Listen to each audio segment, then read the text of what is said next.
All right, Krystal, what's on your radar? Well, we are getting a first look at what is in the new bipartisan relief bill that's being haggled on over on Capitol Hill, and it is highly revealing. It's revealing for what is in that bill and also for what's not in that bill.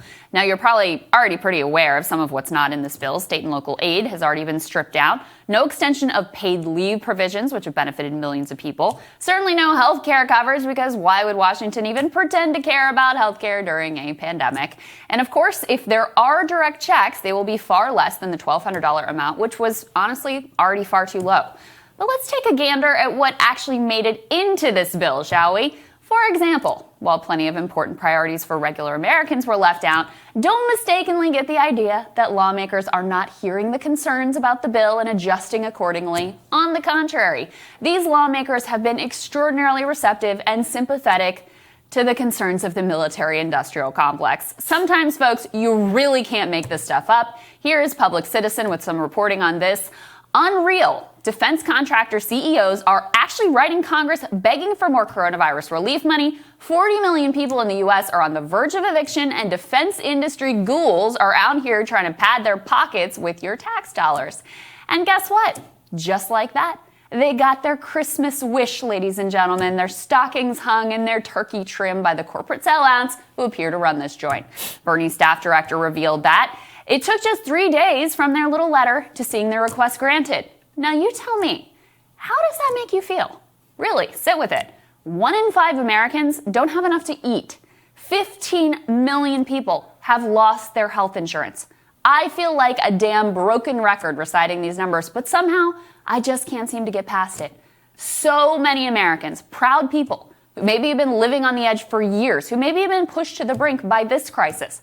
People who can no longer maybe afford the daycare, who watch through tears as they close the doors of their little restaurant or small business.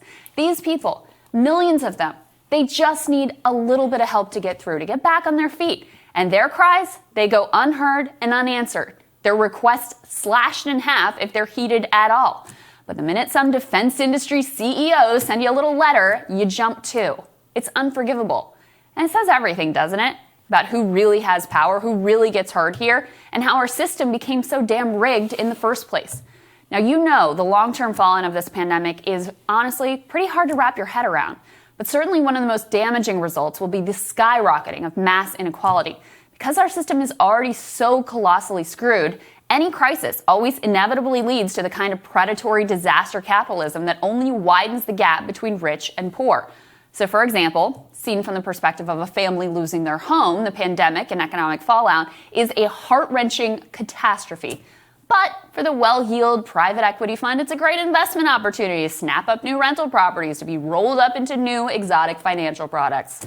One of the massive winners of this crisis has, of course, been Amazon, which was already destroying malls and small businesses before COVID came along. But now with people justifiably reluctant to leave their homes, Amazon has become even more of a monopolistic absurdity than it was before. Robert Reich actually crunched the numbers. This is incredible. He found that Amazon CEO Jeff Bezos has made so much money during COVID, he could give every single one of Amazon's workers $105,000 and still be as rich as he was prior to the pandemic. Of course, he's not going to do that. In fact, instead, he's going to hire Pinkerton goons, literally, to spy on any workers who dare consider organizing a union. So the rich getting richer, that was always going to be the default impact of this pandemic, which is why it makes it even more outrageous that the government's response hasn't been to ameliorate that disparity, certainly not, or even to leave things on their current trajectory, but rather to make it even worse than it was before. That's what this defense industry giveaway really represents. Every time industry said jump, Congress said how high. From the very first CARES Act bill, which was passed in haste to make sure that no one thought too hard about it, to the privileged treatment of big business that they got in the provisioning of PPP money. How in this latest bill, Lee Fang is reporting on a tax giveaway that will overwhelmingly benefit large businesses.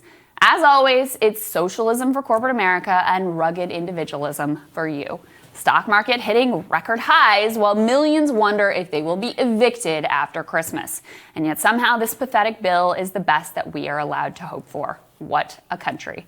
It says everything that you've got one thing, $1,200 checks supported by 80% of Americans, and we're hearing the reporting this morning. Maybe we're gonna get $300, maybe $600, but this took threatening their Christmas vacations to even get like a sliver of a fraction of what people actually wanted and needed. Defense industry CEOs write one little letter and it's like, sure, no problem, change the law, CEOs, no issue. There's a double dip tax benefit in there for real estate people, for people worth over $100 million. You look at Bezos. Well, they really need help right now, Sagar. Of course they do. You know, I told you this was coming, which is that the real estate people, we're suffering. No one can pay their rent. So instead of bailing out the people with the rent, they're bailing out the people who collect the rent, as one does, because they're the one with accumulated power. It really is one of the great scams in American history.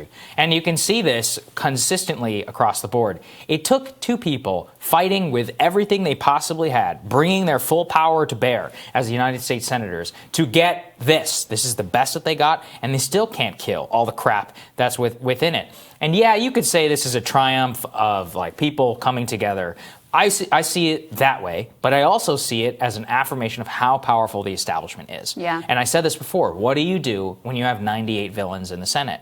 It's just so, I don't think we ever contemplated what that means to have 98 people who are united basically on behalf of the defense industry and of these, these real estate brokers or whatever, and just two people, ordinary people who are like, no, we want checks, which is supported by 80% of the American people. So when 80% position is represented by two, and a 20% position is represented by 98, right, plus every single person in power in Washington, what does that mean? I mean, I think you all know what I think it means about what type of change and stuff that we want to see, but we have to be very honest about how powerful these people are. Yeah. And that's very hard to grapple with. It's a funny thing with these checks, and as I said, we're still getting the reporting in this morning about, whether there will be direct payments in this bill. It looks like there will be, but far less than $1,200, maybe $600, maybe $300. We're waiting for those details, but it'll be somewhere in that range.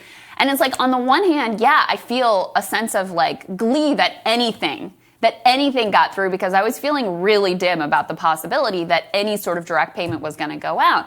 But then you also take a step back and think of what every other developed nation around the world did for their citizens, like without a question, from the beginning. I know. And with like a certainty of, we're going to do this until we're through the pandemic and you can go back to work and go back to your lives.